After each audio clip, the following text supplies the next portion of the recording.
Many of us are fascinated by the royal family, so it's perfect that the Arizona Theater Company is opening its 50th anniversary season with an award-winning production that looks at questions like, what happens when Queen Elizabeth dies? Or is Prince Charles ready to ascend to the throne? Or is England ready for him? King Charles III gives us all a look underneath the crowns.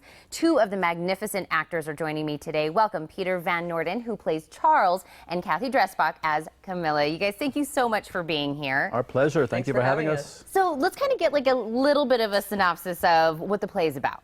Well, as you said, it wonders what would happen after Queen Elizabeth dies and Charles is set to ascend to the throne. And the path is not very smooth. Really? Yeah, that's what makes for good theater, I suppose. Yeah. And it's written in the style of Shakespeare.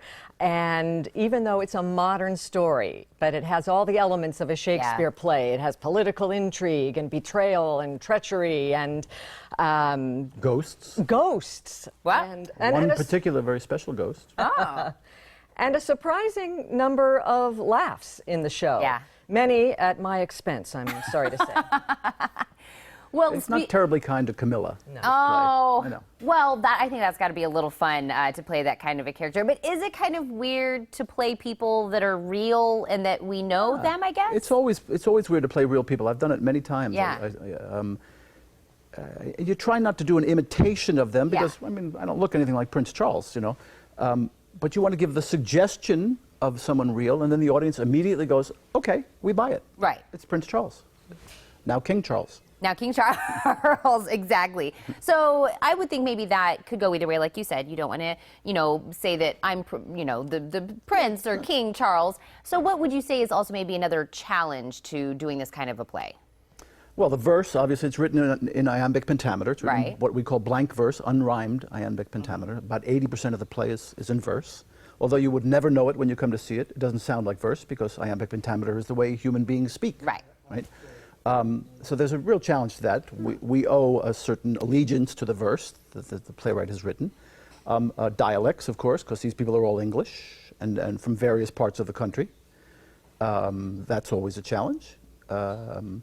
And of course, the emotional content of this play, the emotional content of what Charles is going through, because he's not terribly effective. He's an ineffective king. But he's trying to stand up for what is right. He's one of the only people in the play who does try to stand up for what is right. And the repercussions of that choice is pretty interesting. So what do we really hope that people coming out to the play will kind of take away from it? I think the play is actually very moving in terms of a family drama. We don't think of the royal family as an actual family of real people, but they certainly are. And this has a lot of family dynamics in it between Charles and his sons, his wife, his second wife after Princess Di, you know. And it's wildly entertaining. Hugely fun. Much funnier than people would think it's going to be. For exactly the same reasons, because there are all these interesting family dynamics, and politically, the political intrigue is hilarious, actually. I mean, it's intricate. Well, and you can see from the photographs you're showing, it looks fantastic. Kish Finnegan's costumes are amazing, my two sons. especially the boxer shorts. That is awesome. Yeah, then you have been acting in Arizona for many years. Going back to Wallace and Ladmo, when I actually read that, it totally took me back to my childhood. But what is it like going into, you know, Arizona Theater Company, this being the anniversary? How did that make you feel coming in? Well, it's wonderful being part of the 50th anniversary season of Arizona's State Theater. They do such wonderful work. Now I can say we do such wonderful work at Arizona Theater Company, and I would encourage everyone to please just come out and check it out, this show and the rest of the season. There's lots to see. And I know really quick, you guys, the director, Matt, that has taken this on, I'm sure that has really added a lot to this. Oh, he's great. He's from Matt August is his name, a terrific director from Los Angeles. And he's done a remarkable job with this piece. It's really stunning to look at.